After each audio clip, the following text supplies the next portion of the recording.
Средношколците од утре ќе спијат под отворено небо и ќе кампуваат пред Министерството за образование и наука.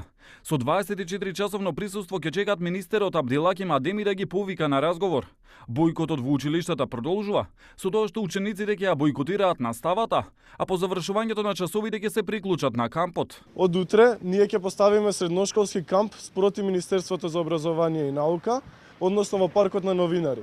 Како што веќе најавивме, ние тука ќе бидеме присутни 24 часа, секој ден, се додека не бидеме примени во Министерството за образование и наука, или доколку нашите барања не бидат исполнети. Од средношколскиот пленум велат дека не се плашат од никого и немаат намера да прекинат со ваквите активности, се додека не се случи средбата и покрај тоа што законски, уште 2 недели бојкот може да значи бркање од училиштата.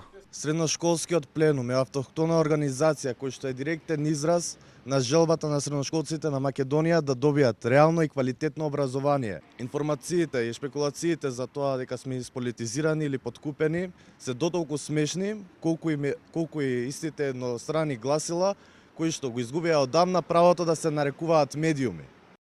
Според статистиката на пленумот, над 18.000 средношколци досега ја бојкотираат наставата ширум земјава.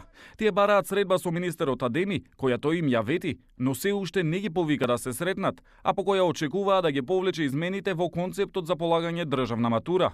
Нивните барања се враќање на стариот концепт за полагање на државна матура, законот за екстерното тестирање да биде ставен во мирување и електронското полагање за државна матура да се укине.